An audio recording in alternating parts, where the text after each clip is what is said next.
नमस्कार दोस्तों, मैं अभिषेक शर्मा अपने इस यूट्यूब चैनल पीपीसी लर्निंग में आप सभी का स्वागत करता हूं।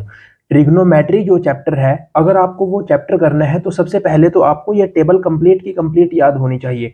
अब आप लोगों में से बहुत से बच्चे क्या सोचते हैं कि एक बहुत बड़ी टेबल है और इसको याद नहीं कर सकते, लेकिन आप इस बात में गलत हैं। आपको ये टेबल बिल्कुल आसानी से याद हो जाएगी। आपको क्या याद करना है, सिर्फ आपको साइन की वैल्यूज याद करनी है। देखिए, साइन 0 डिग्री पे 0 होता है, 30 डिग्री पे 1/2, 45 डिग्री पे 1/√2, 60 डिग्री पे √3/2 और 90 डिग्री पे 1। अब आगे ये जो 5 है, हमें जो टेबल कंप्लीट करनी है, हम इसको सिर्फ इसकी एक सिंगल लाइन की मदद से कंप्लीट कर सकते हैं। देखिए कैसे। कोस में आपको कुछ नहीं करना है, इसको उल्टा करके लिख देना है। मतलब इधर से लिखना, आप इसको शुरू कीजिए। 1 यहाँ पे आ जाएगा √3/2, फिर यहाँ पे ये ऐसे का ऐसे ही, ये इधर वाला इधर और 0 का इधर। ठीक है। अब आपने एक फॉर्मूला पढ़ा होगा, अगर हमें tan का फॉर्मूला याद है कि जो tan थीटा होती है, tan थीटा को हम कैसे लिख सकते हैं? tan theta is equal to sine theta by में कोस थीटा। तो अब इससे आप इसकी वैल्यू निकाल सकते हैं बिल्कुल आसानी से। देखिए, अब हमें अगर यहाँ पे tan थीटा की वैल्यू निकालनी है, यानी tan 0 डिग्री की वैल्यू अगर हमें निकालनी है, तो हमें क्या करना है? Sine by cos. अब 0 को अगर आप 1 से डिवाइड करोगे, 0 को आप चाहे मल्टीप्लाई कीजिए चाहे आप इसको डिवाइड कीजिए, तो हमेशा क्या आता है? 0। तो आ गई ये वैल्यू भी। अब देखिए, ऊपर साइन वाली वैल्यू होनी चाहिए, नीचे कोस वाली वैल्यू होनी चाहिए। मैं आपको यहाँ पे एक बार सोल्व करके दिखाता हूँ, आप समझ जाएंगे। ऊपर 1/2 और उसके नीचे कोस वाली वैल्यू, वो क्या है? √3/2। तो ये जब हम इसको मल्टीप्लाई में लेके जाएंगे, यानी कि हम इसको अगर यहां से काट के यहां पे लिखें, तो ये ऐसे हो जाएगा। तो 2 से 2 कैंसिल, और ये क्या आ गया? ये आपका आ गया 1/√3। अब सेम जो देखिए, ये जो फॉर्मूला है tan theta is equal to sine theta by cos theta, इसको अगर आप यहां पे पुट कीजिए, मतलब tan 45 डिग्री की अगर आप वैल्यू निकालोगे, तो ये देखिए, ये सारा कट हो गया और आंसर क्या आ गया? 1। तो यहां तक आपको बिल्कुल आसानी से समझ आ गया होगा। अब आप अगले वाले को खुद सोल्व कीजिए। अगर नहीं निकलता तो ये वीडियो आपके लिए है ही, आप इसको यहाँ पे देख सकते हैं। देखिए, √3/2 डिवाइड में नीचे 1/2, जब हम इसको ऊपर लेके जाएंगे मल्टीप्लाई में, तो ये क्या आ गया? ये आ गया हमारा √3। ठीक है, यहां तक आपको सोल्व हो गया होगा। अब देखिए, अगर हम इसको 1/0 करें, तो 0 अगर किसी के नीचे है तो आप उसको सोल्व नहीं कर सकते। तो यहाँ पे आप क्या लिखेंगे टेबल में? नॉट डिफाइंड, कि इसको हम सोल्व ही नहीं कर सकते। तो आपका साइन थीटा, कोस थीटा और tan थीटा जैसे ही निकला, तो हमने अब तक यहाँ पे सिर्फ क्या किया? हमें सिर्फ साइन थीटा की वैल्यू याद रखनी थी। साइन के बाद हमने कोस वाली को उल्टा करके लिख दिया और tan वाली को हमने वहां से सोल्व कर लिया। अब जो साइन थीटा होता है वो कोसिकेंट थीटा का अपोजिट होता है। तो अब आपको क्या करना है? इसको सिर्फ यहाँ पे अपोजिट लिख देना है। 0 का अपोजिट क्या होता है? 0 का अपोजिट होता है नॉट डिफाइन, कि 0 के अपोजिट को आप डिफाइन नहीं कर सकते। ठीक है। 1/2 का अपोजिट यानी उल्टा करके लिख देना है, 2/1। तो 2 को हम खाली ऐसे लिख सकते हैं, चाहे आप इसके नीचे डेनोमिनेटर में 1 लिख सकते हैं।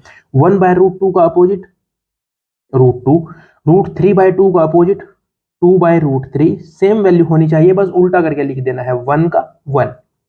अब देखिए, सिकेंड थीटा किसका अपोजिट होता है? अगर आपको फॉर्मूलाज याद है कोस का, तो अब आप इसको अपोजिट करके लिख दीजिए। आपको अपोजिट जब आप करके लिखेंगे, यानी उल्टा करके लिखेंगे, न्यूमिनेटर को डेनोमिनेटर में और डेनोमिनेटर को न्यूमिनेटर में लिखेंगे, तो 1 की वैल्यू 1 ही रहेगी। √3/2 की वैल्यू उल्टी करके क्या आ जाएगी? 2/√3। टेबल आप आसानी से बना सकते हैं। 1/√2 की वैल्यू √2, फिर देखिए यहाँ पे क्या है? 1/2, तो इसकी वैल्यू 2, और यहाँ पे है 0, तो 0 को हम क्या लिखेंगे? 0 को हम लिखेंगे नॉट डिफाइन, ND। अब देखिए, जो कोट थीटा होता है वो किसका उल्टा होता है? वो होता है tan थीटा का उल्टा। 0 का मैंने आपको बताया, 0 को आप डिफाइन ही नहीं कर सकते, अपोजिट में नॉट डिफाइन। 1/√3 को जब हम उल्टा करके लिखेंगे, तो ये हो जाएगा √3। चाहे आप इसके डेनोमिनेटर में 1 डाल लीजिए, लेकिन नीचे अगर कुछ नहीं है तो हम उसको 1 ही कंसिडर करके चलते हैं, तो हम इसको ऐसे ही √3 रहने देते हैं।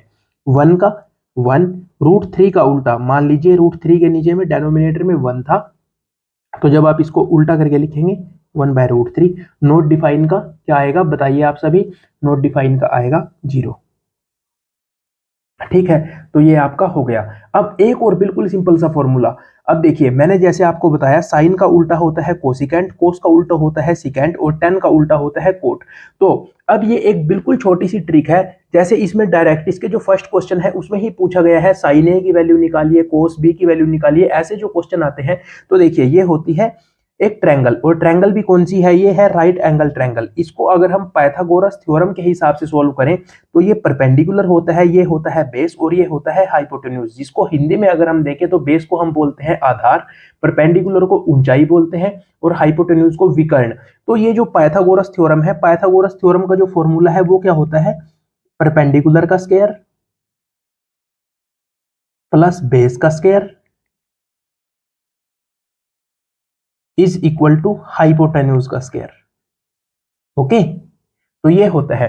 अब इसमें ये ट्रिक आपको याद रखनी है, अगर ये ट्रिक आपकी याद हो गई तो ये समझो सारा का सारा चैप्टर ही सॉल्व हो गया। और ट्रिक में क्या है, कैसे आप याद रख सकते हैं, पंडित बद्री प्रसाद हर हर बोले, P B P H H B.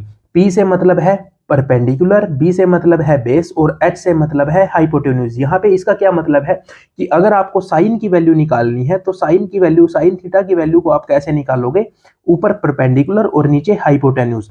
अब देखिए अगर आपको कोसिकेंट की वैल्यू निकालनी है तो आप इसको नीचे से पढ़ना शुरू कीजिए। कोसिकेंट की वैल्यू अगर आप निकालोगे तो वो हो जाएगी नीचे हाइपोटेन्यूज और ऊपर परपेंडिकुलर। तो ये आपकी बिल्कुल छोटी सी वीडियो है जिसमें सारे के सारे फॉर्मूलाज आपको याद हो गए होंगे। मेन है ये टेबल। आप इस वीडियो को एक बार देखिए और उसके बाद आप इस टेबल को खुद बना के देखिए, आपको अपने आप समझ आ जाएगा कि ये वीडियो आपको समझ आई या नहीं। आपको सिर्फ ऊपर वाली लाइन याद करनी है, उसके बाद इस सारी की सारी टेबल को आप खुद से क्रिएट कर सकते हो। आपको बिल्कुल भी डरने की आवश्यकता नहीं है। अगर आपको आज की वीडियो अच्छी लगी हो तो हमारे साथ इस वीडियो सीरीज में बने रहिए। थैंक यू, मिलते हैं अगली वीडियो में।